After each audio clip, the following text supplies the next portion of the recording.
Hi everyone, Charles from The Food People here. I hope you're all keeping safe and well. It's my pleasure to welcome Timo Boldt, founder and CEO of meal kit delivery box business Gousto. Welcome Timo, and thank you for joining me today as part of The Food People in Conversation With.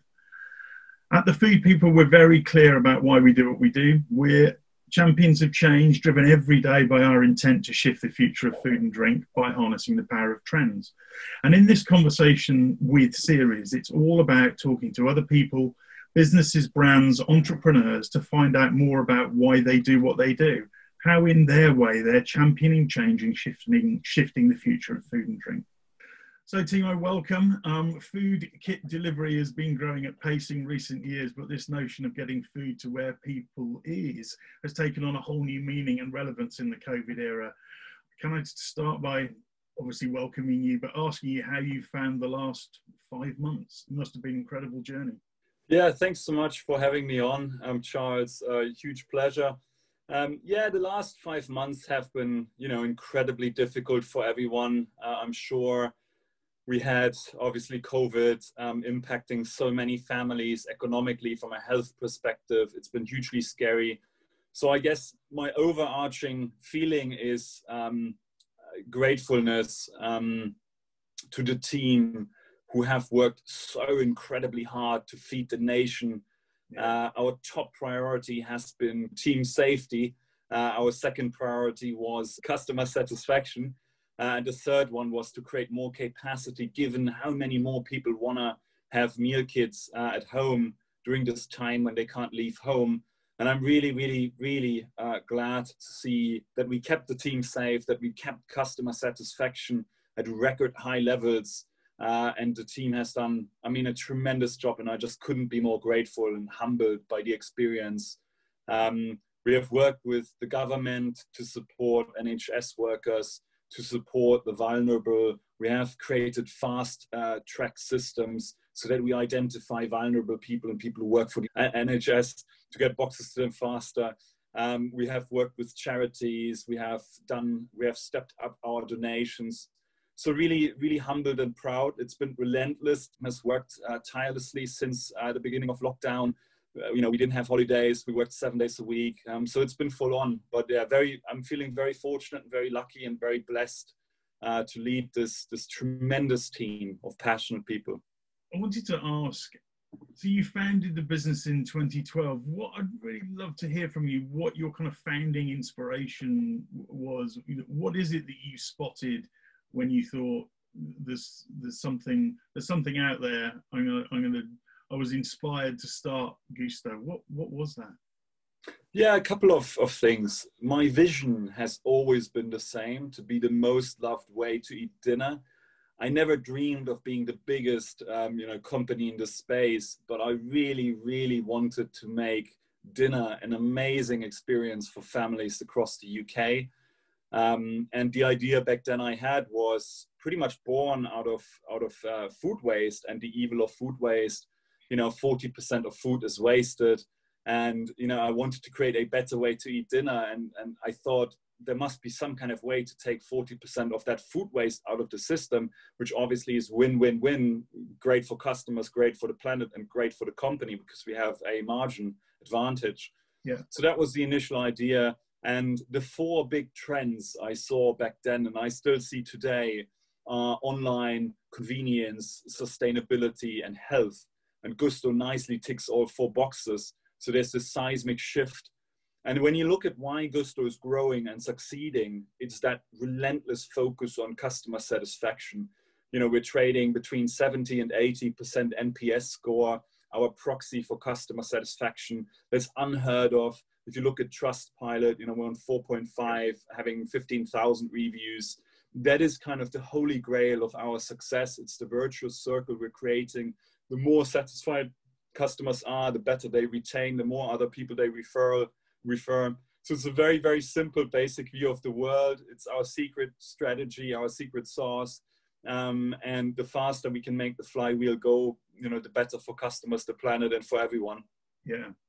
Tell me a bit more about the waste and the sustainability piece, because obviously that's key. And I get certainly waste from a food perspective, but obviously, like any direct-to-consumer model, there's the the packaging piece as well. And I know you're doing lots of work in that space. Can you just tell us a little bit more about that and how you see perhaps that being increasingly more relevant as we move into the future? Yeah, I mean, I think we started out of this idea that food waste is evil. And when you look at food waste is 10 times worse than packaging waste in terms of CO2 emissions.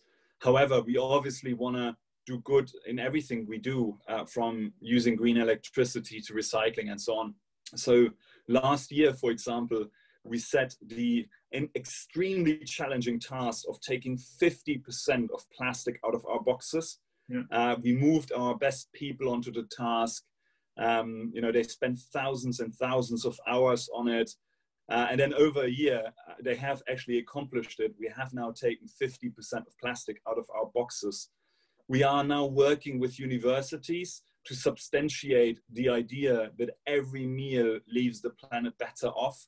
We are absolutely convinced that eating Gousto is by far a better and more sustainable way than going to the supermarket or ordering online food. Yeah. And we're now substantiating this. We're working with academia, science, to make sure we really end-to-end take into account the CO2 emissions we're creating. So very, very, very passionate about it. I do think there's an education gap.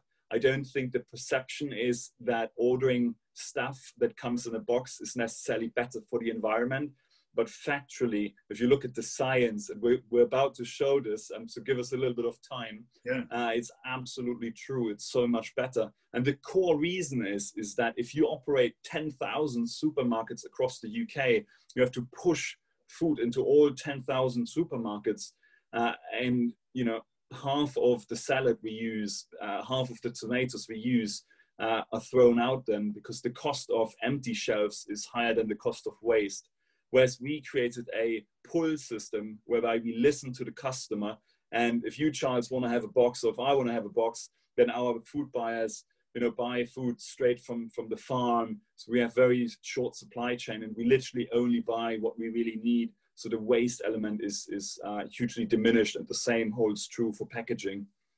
And is that work that you're doing, looking at the impact, does that go right from literally seed through to delivery, and then the byproduct of that, whether that be in manufacturing or indeed consumers' homes? Is that completely end-to-end, the work that you're doing? Yes, it's completely end-to-end. At the end of the day, there are a couple of discussions, with various universities. Some of them propose a more narrow view of their work. Others look end-to-end. To me, it's important to really understand everything. For example, we have taken a very deliberate decision not to own our own delivery fleet because Amazon, ASOS are already shipping boxes to the Highlands. So why not give the same truck a Gousto box if we have our own fleet and we only send one truck to the Highlands with one box? We never felt we could justify that. So we have taken a lot of strategic decisions based on that insight. How do we really kind of end-to-end take into account, the impact on CO2 emissions? So yeah, it should be a really fun study. Can you give us a sense of, or how you describe your kind of purpose as Gousto? Where is it that you're trying to get to? So the vision really is to be the most loved way to eat dinner. So it's all about feeding families across the UK, from offering the best possible price point from £2.98, including free delivery, which is market leading, to offering the most choice. So today we offer 55 recipes. No one else offers this level of choice. If you like 10-minute meals, if you like family friendly, if you like Joe Wiggs, if you like pizza night, we've got you covered. Yeah. But also convenience, we offer the fastest delivery. And then from a purpose point, our purpose really is every meal leaves the planet better off. So a very, very long-term sustainable mission. We're taking the 10, 20, 30 year time horizon. Overnight success takes 10 years. So very, very long-term focus. And to achieve what we're trying to achieve, we're really, really obsessed about harnessing the power of technology. We build automated factories. We build personalization, so that you should never see the menu I'm seeing. Everyone should see a different menu. You know, Gousto really should be great for every family, but in a very different way, tailoring towards your circumstances, gluten-free, dairy-free, vegan, you name it. What are the other ways that that really bold purpose affects what you do as a business day to day, and your teams do day to day, that is perhaps different from other people? Well, I want to give you one example. We could easily raise a lot of money and go into international and expand. You know, it's wide open. However, I really firmly believe we've built a good, maybe great product, but not an exceptional product. And customers really deserve an exceptional product. At the end of the day, this market really depends on customer satisfaction. Whoever obsesses the most and services loyal customers, you know, the best, will ultimately win. So therefore, you know, we always link this back to our purpose. We want to serve those customers the best way. We haven't done, you know, the job isn't done. There's so much more heavy lifting we need to do. Therefore, we're actually doubling down. We're innovating more. We're investing even more into automation to give customers better propositions. Yeah. So for the next 4 years, you know, it's the grind. We're going deeper into building those capabilities to give customers every single quarter, you know, more and more and more value, better price, more quality, better quality, whatever it is.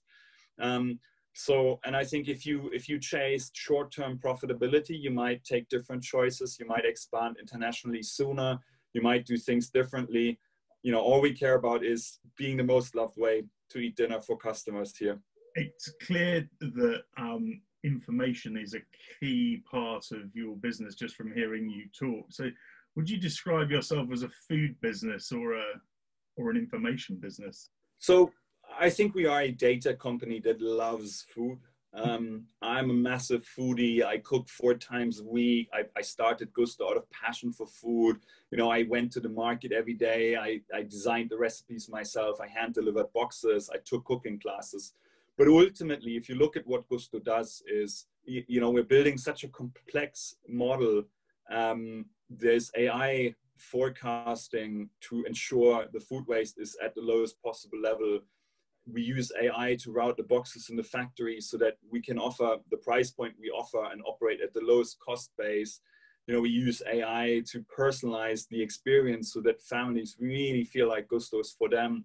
So if you look at us, how we behave as a company, we really have built a meritocracy, i.e. if you have better ideas than I have, well, we should follow you. Who cares that I'm the founder? Really, that really shouldn't matter. The only thing that matters is kind of the data. So it's a culture, it's a mindset that kind of is the common denominator, whether you work in marketing or product or food or in the factory. You know, data really, really matters. And, you know, we firmly believe in disagree and commit, i.e. we fiercely disagree. We have the courage to challenge each other. But once we take a decision based on data, we're all excited. We all walk out the room saying, you know, great decision making. Thanks, guys. You know, I'm even if it wasn't my decision, I'm like 100% supportive now. And I think that's really, really important, especially if you grow at 100% every single year. You need this discipline. And hence we see us as a data company that loves food. However, it's really, really important, obviously, to note that we have world leading food experts. The chefs are absolute magicians. They're absolutely, truly amazing. Our health and safety standards are the best in the world. You know, we're BRCA accredited. So we have huge food DNA in our business. I want to ask you about asset, because assets can be measured in lots of different ways, whether that's you know, the channels you operate in, your brand, your culture. What are your most precious assets, do you think, as Gousto? We are a human capital business. I mean, it's all about people. It's talent, people, it's culture. I couldn't be more proud of the people we have. You know, I've seen people build their careers over the last 5 to 8 years. We have 2 people who are celebrating their 8-year birthdays almost at the same time I'm celebrating my 8-year birthday with Gousto. And, you know, it's just so incredibly touching to see how they moved out of university, came to Gousto, built their career, are now leading people, having a huge impact on families across the UK. Nothing makes me more proud. You know, we have 20-ish people on our leadership and management team. We have amazing head-offs. We have high potential groups. So I just couldn't be more proud of the talent density we have. And then we really, really believe in our ownership culture. We call it ownership principles. We have 9 behaviors. They're all over the wall. We promote people based on them. Pay increases are, 50% subject to epitomizing the ownership principles. You get extra holidays for living those. Other people nominate you. So we take culture really, really seriously. We want to be famous for this highly ambitious, really deliver focused, but also very humble and caring culture. Can you give us a little bit more of an insight behind those principles? Is that something that you're happy to share with us? Yeah, I love that topic. Look, broadly, we have 3 values. The values are dream, deliver, care. We are tremendously courageous. We're thinking big. We want to disrupt. We want to change the world for the better, for people and for the planet. So there's a lot of like, think big. Is this really the biggest we can do? Should we go bigger? What if we had twice the budget? Like, let's not constrain our thinking. Deliver is all about owning the solution and really having focus on impact. It's so important not to only dream big, but to do stuff fast and to own the solution. And I mentioned food waste and packaging before. We had some of our best talent reducing plastic in the boxes last year. And those people are just insanely big dreamers, but then they deliver every single day and nothing ever works to plan. There's so many curveballs. Normal people would give up, but people here at Gousto are just so special. Yeah. They're just so relentlessly focused on this deliver aspect. And then care is all about 1 + 1 = 3. It's about, us being as a team. It's about unlocking the potential by giving other people feedback, by working with them, by coaching them, mentoring them. So it's really this idea that it's not one function doing this.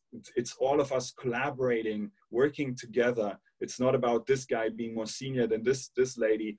It's really all about us working together, fulfilling our potential so that customers get the most value.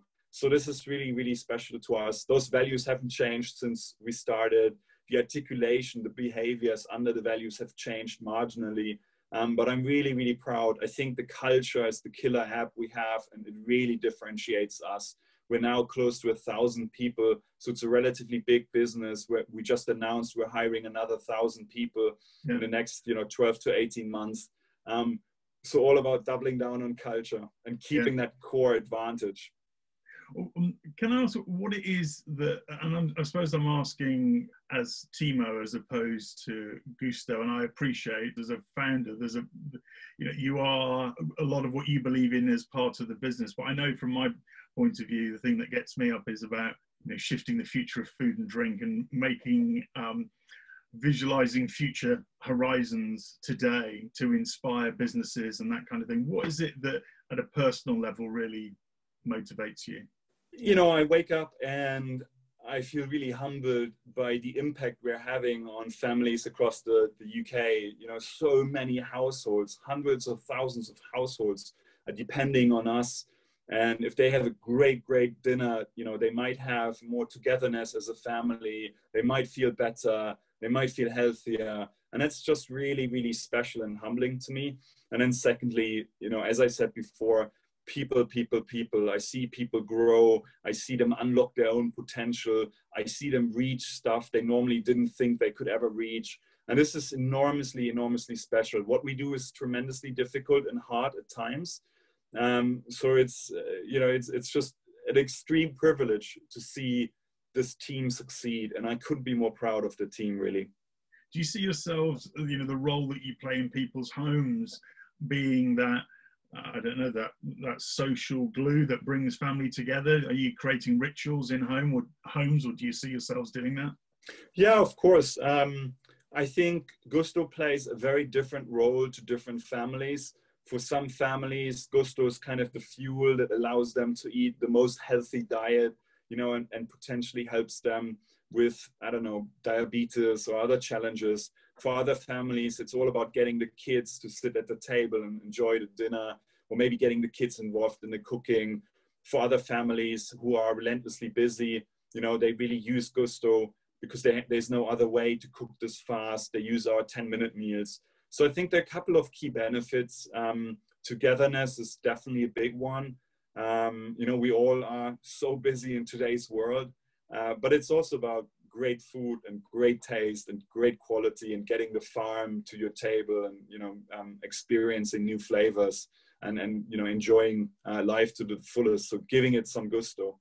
We said right at the beginning that there's almost a new relevance, if that was even possible, acknowledging that food kits and meal kits to people's homes was already growing at pace, but the COVID era has meant that getting food to where people are as opposed to the other way around has become increasingly more important. How do you see the relevance of delivered food in this context, kit-based meals into the future? Yeah, I mean, look, what's been happening for the last couple of months obviously is hugely sad and devastating, and I hope it's over very soon. It's a nightmare. Well, what has happened in terms of online food is that it's taken 20 years for online as a percentage of the grocery market to get to 7%. And then all of a sudden COVID comes, and now we're on 14%. So we have seen 20 years compressed into the matter of 10 weeks. Yeah. So, I mean, it's just the biggest inflection point in acceleration of adoption we've ever seen. Yeah. Since the easing of lockdown. We have not seen any, reverse to what we saw before. I actually believe that demand is probably 20% and capacity is 14%, because you can't get, Ocado slots, you can't get certain other slots. So there's still a lack of capacity. So I think what we will see in the next 10 years is for supermarkets to relentlessly focus on online. Online will jump and jump and jump in size.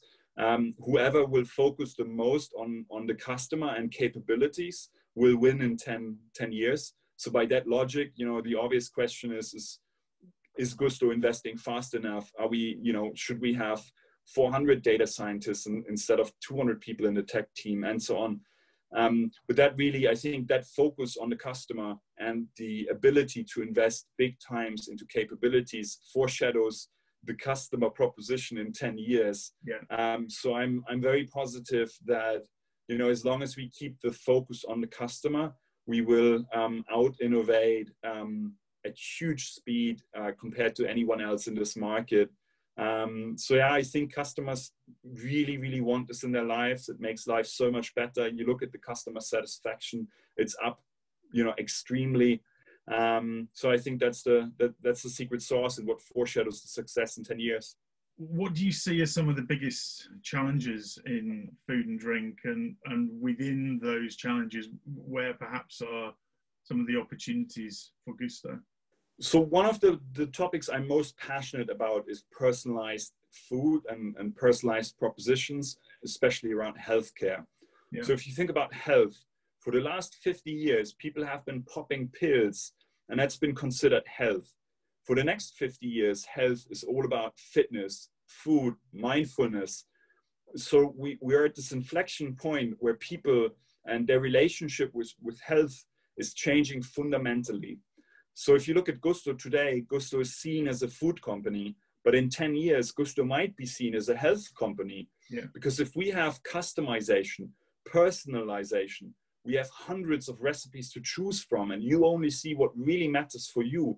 And maybe Gousto will take into account your genetic disposition and your lifestyle choices, and then really says, oh, you're low iron, you should really avoid this and this food, and instead you should eat this because it boosts your energy. I think we can support families so much more, not just around togetherness and convenience, but around health and feeling great and feeling, like life is fantastic and unlocking people's potential. So I think that's one of the biggest trends. One of the biggest challenges in the industry is personalizing propositions means you need very, very speedy fulfillment capabilities, and you need automated fulfillment capabilities. So you're kind of moving away from this old school, oh, let's just send, 1,000 pizzas into Tesco and see if they sell, to, oh, this customer wants X. Can we manufacture it within, 1 day? So it's tailored for that one person. And if you think about it, the crazy thing is, for the first time in history, the bigger the company is, the more you can actually personalize, because you can afford to, understand customer trends. You see clusters, and you have automated fulfillment capabilities. So it's very, very exciting. I think that is one of the biggest trends to play out. And I think for customers, it will be enormously powerful to unlock those health benefits. Definitely. Well, particularly if it can be joined up. I mean, us in what we do, and of course in what you do, there have been some amazing pockets of technological leaps forward that bring part of that journey together, but having it together end to end in one proposition that enables you to tailor at a micronutritional level, if that is what you want, and have that delivered in hours or days, is it's when the power is when it's joined up, I guess. Completely agree. Yeah. And I suppose the other way of asking that is around what you see as the opportunities. You've already said that an obvious one would be international expansion, and I hear what you're saying on that and why that perhaps isn't relevant now. But are there opportunities that you see that are out there in the world of food and drink that you're going after? Yeah, I mean, look, there's so many other opportunities. Health, personalization of the offering, customization. We have seen huge success working with Joe Wicks, for example, on our Lean in 15 recipes. That's amazing for customers. We just launched Pizza Night, offering incredible pizza dough. I love making pizza from scratch, so I'm thoroughly impressed by the dough. So I think there are lots of smaller trends. And I guess the key for us is, since we offer by far the most choice to customer, we can play those trends extremely well, and we don't have to give it to every customer. If you like it, you're fantastic. If you don't like it, here's a different meal. So I think that's a big part of it. I think sustainability will only rise in importance. So really, really making sure that this whole idea of every meal leaving the planet better off comes alive in absolutely everything we do. So, when we build more factories, are we taking into account green electricity, CO2 emissions of vans going there? Is it the closest to the customer we can put the factory? So there are lots of complicated decisions, I think, that I see as huge opportunities to get right. I've always dreamed about being a mass market proposition, and I really, want to be famous for delivering huge value to lots of families. So we've always tried to be as mass market as possible from a price point. So $2.98 is super mass market, I would say. We are offering fine dine-in recipes. We've worked with famous chefs. To be honest, 8 years ago when I founded the company, I had this advisor, and he had 2 stars as a Michelin chef, and we put his name on the website, and we were super excited. And then over time, we learned that 99% of families just want to cook, regular fast meals. And then once in a while, you have a special occasion. Yeah. So I think there's space for this, but it's pretty niche. And, we're offering customers exciting propositions for Sunday night, for birthday celebrations, for dinner parties. But I would say it's, 5 to 10% of what we do. It's not kind of the main proposition. But yeah, it's super exciting. I mean, we offer vegan burgers now. We did a vegan burger blind tasting, and it was incredible to see the quality of vegan burgers. The pizza dough, we did a blind tasting. We looked for 15 months. It's now on the menu. So there's so much food innovation that really pushes the quality up regarding what you can cook at home in 20 minutes, 10 minutes, 30 minutes. That's really exciting to me. So that concludes this episode of The Food People in Conversation with Timo, on behalf of us all at the Food People, thank you so much for joining me today. You've given us a fascinating insight, not only into Gousto, but into you and what inspires and motivates you, and how you as an individual, but also your collective team at Gousto are shifting the future of food and drink.